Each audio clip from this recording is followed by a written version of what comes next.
Facebook Live. And this week I'm going to talk about, I don't know answers, basically. That's what we're going to talk about. We get stuck with an I don't know answer, and we're kind of going to know, where do I go from here? What do I do?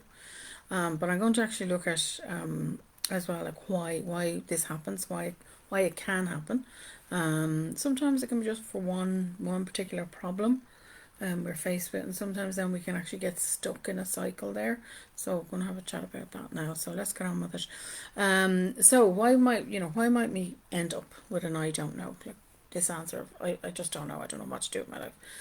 Often, this is because we can be faced with something that we're unwilling to acknowledge the answer to. We know the answer, we're just unwilling to do it. We're just unwilling to go there in our head.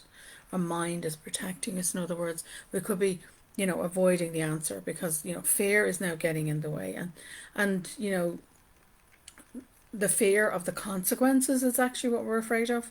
So if we do take action, then it's the fear of what might happen.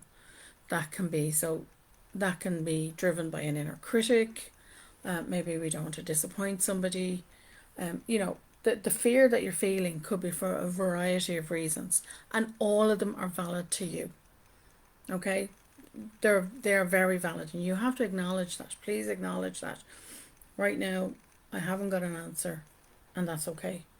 This is where I'm at, and maybe it is because, I'm afraid to let somebody down. I'm afraid to face up to what might happen.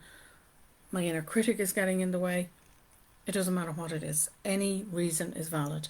So, and that's okay. But the only thing I would say to you here is that if you are really stuck, if you're constantly getting stuck, or you find yourself stuck in that, I don't know, I just don't know where my life is going, I don't know what's happening to me, please reach out for support with a therapist, because things can move on very, very quickly. And instead of keeping yourself stuck in one place, if you talk to somebody, if you talk to a counsellor or a psychologist, they can help you. They can give you techniques. You talk things out. You can actually get it up and out, all those fears up and out, and it can move things, shift things very, very quickly for you. So it's important that you do that. If you do feel, no, this has gone on for long enough, don't leave it. And it can be done very quickly, like eight sessions. 6, 8 sessions, 8, 12 sessions. You can move things and move your whole life sometimes on very quickly around this topic. So, the first step I'd say to you here about moving it on to is, so that's if you need help, if you feel like this has gone on for long enough and you're stuck. But something you can do for self-help, and as I said, acknowledgement is very, very important. So this is a vital first step. It's just acknowledging what you're afraid of in the first instance. Even if you don't know what you're afraid of, whether you don't know whether it's the consequences, if you don't know whether it's that, or you don't know it's, you're avoiding letting somebody down, or you don't know, whatever it is you don't know, just be willing to acknowledge, okay, acknowledge that and accept that this feeling is okay. I'm validating myself here. This is what you want to do. Validate it and acknowledge that it's okay to be afraid to have an answer, to go to the answer. Okay, that's important, because when we reach I don't know, we are attempting to skip acceptance in a lot of the cases of what we know to be true. When we accept it, when we acknowledge it, maybe we're afraid, we accept it, that what I'm feeling is okay. I feel fear. I feel maybe you're trying to push down your anger. Maybe you're trying to push down some emotion. You're upset. Perhaps, it's some other emotion that's there and you're trying to push it down. But even accepting it, acknowledging it, and then saying, it's okay that I feel like this. You're validating yourself. And that's important, because when we skip it, we keep ourselves stuck. When we accept it, it does allow things to move forward for us. It allows us to be more open. Okay, it's going to open it up. Instead of shutting down, we now start to open up. And then it helps to shift our focus from what we should be doing, because we tend to get stuck in this should. I should be doing this. I should be making sure they're okay before me. A lot of times it's the shoulds is getting in the way there.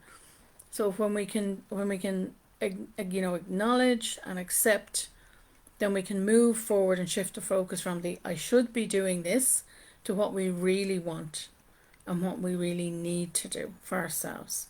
So the acknowledgements and the acceptance actually help to unblock us, to bring it up and allow that answer that we keep saying we don't know to, allows it to come up for us. So a couple of techniques that you can use here. The first one I would say to you is, get out your journal. The journal is brilliant. Now, I have one here. Sorry about the noise there. It doesn't have to be pen and paper. Okay, you can use an online journal app, but again, remember safety first.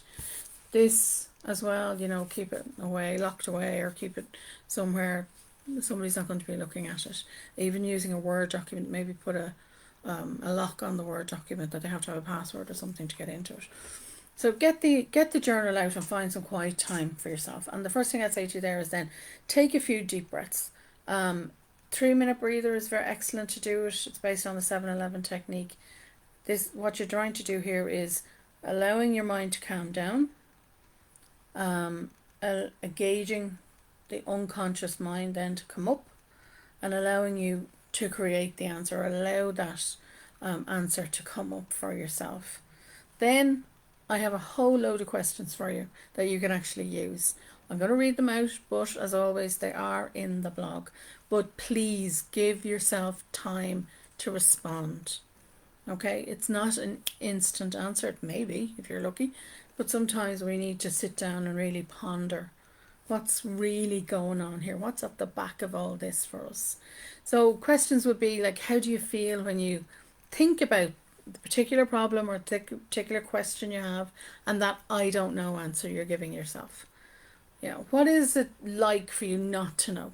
Acknowledge that. This is all about acknowledging it and accepting it. This is what it's like. It's keeping me stuck, maybe. Maybe it's helping me not to feel my anger. Maybe it's helping me not to feel my fear. Whatever it is. So what is it like for you? What emotions then? What are those emotions coming up? Write them down. What are the emotions?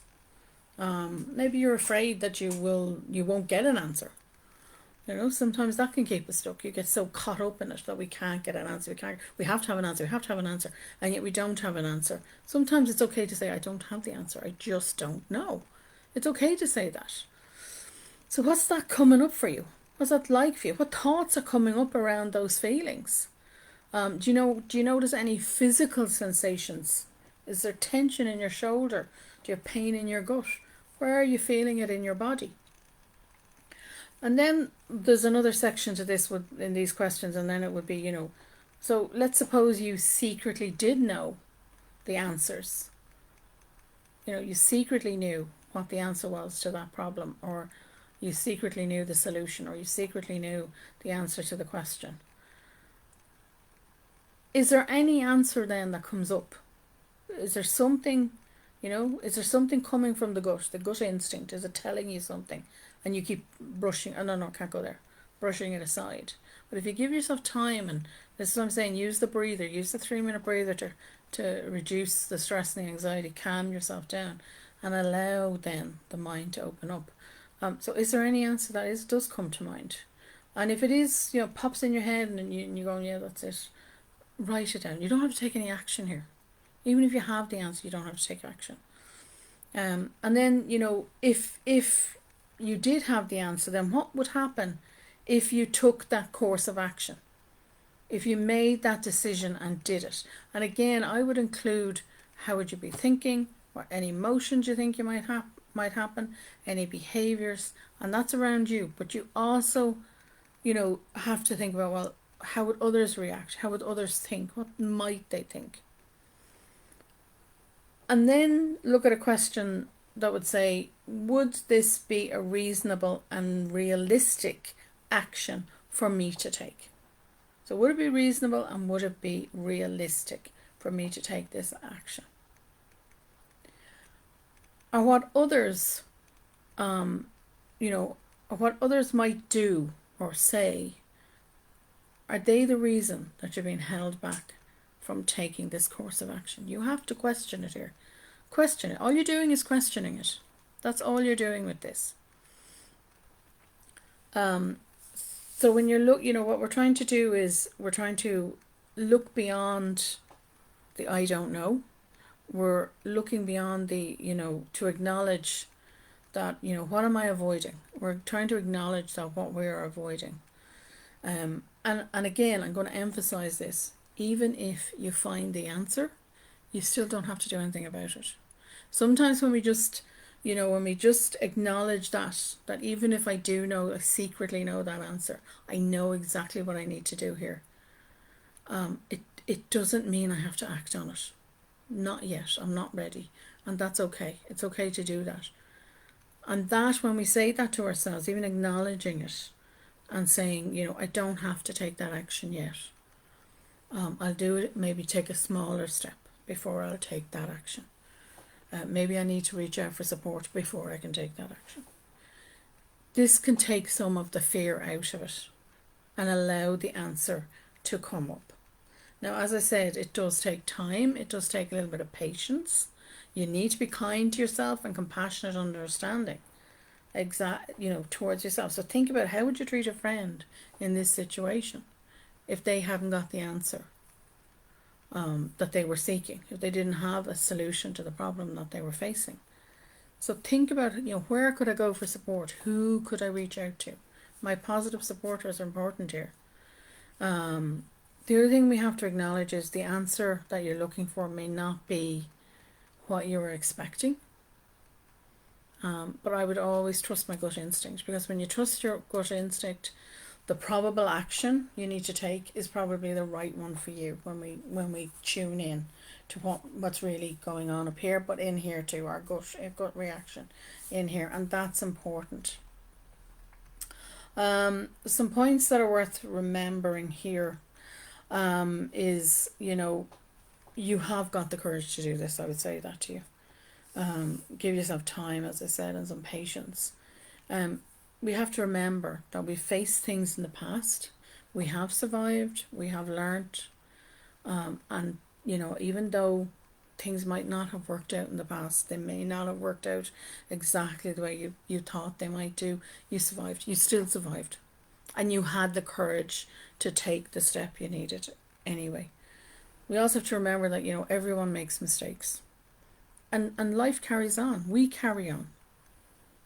We have to go back and say, okay, I can do this. I can do this. I can achieve things. I can take the step I need, the necessary step. I can reach out for support if I need it. And it's important that we acknowledge that in order to help ourselves to overcome this I don't know. Give yourself enough credit, in other words. Because, we need to raise our self-belief here. So that we know that something that comes up in the future, we can face it. We're capable of facing it. We've done it in the past. We're capable of doing it now, and we will be able to do it in the future. And this then again reduces that fear. And when we reduce the fear, it's all about reducing the fear. We allow ourselves to think the answer. We usually do know the answer. It's usually something we don't want to do, or we might be afraid of upsetting. As I said at the start, we might be afraid of upsetting somebody, or we might be afraid to take that step. So, so we're trying to reduce the fear, and by raising our own self-belief, we can help ourselves to do that. Don't try and change everything at once either. So, with this, when you do come up with an answer, it's one day at a time is a good motto. One step at a time, and it's a baby step. So don't try and take on too much of a change. If you need to change something quite radically, please reach out for help and support on that one. A therapist can help you here. Take it nice and slowly. Take it nice, small, slow steps. Is what you need to do here. Visualization technique is also good here. To visualize a positive outcome when you do come up with a solution can be quite good. This again about reducing the fears. So we're boosting our self-belief by seeing and visualizing ourselves as having a positive outcome. We're seeing the emotions and the feelings of the victory of, yep, we did it. This can help you get yourself back on track, You know, this can help. It really can help you get back on track with that. So don't forget, you know, to get help if you need it. If you're feeling anxious, if your fears are really getting the better of you, if this is affecting your day-to-day life and you really feel stuck and you can't move forward, then please, you know, reach out for a therapist. As I said, they'll give you exercises to reduce your fears, reduce your anxiety, and get to the root cause of what's holding you back and keeping you stuck, and not allowing you to see the answer to the problem or to the question that you're posing for yourself, that you're coming up with this I don't know. They'll help you move, and to be very quick. As I said, you know, it tends to be a very quick process for this. It should only be a matter of weeks. So, you know, don't hold yourself back. Don't hold yourself back by this and keep yourself stuck. Reach out for help. Again, you know, positive supporters are going to be vital here. I've talked about that before. Go check out the video on that if you need to create a positive supporters list, and therapists and doctors and specialists are on that list there too. So I'll leave it there. Thank you all for listening. Thank you to those who watch on YouTube as well. If you have any questions, I'm happy to answer them. You know, pop them in the description, and I'll get back to you. So I will leave it there for this week, and I'll talk to you all again, of course, next week. And have a safe weekend. And thank you for listening.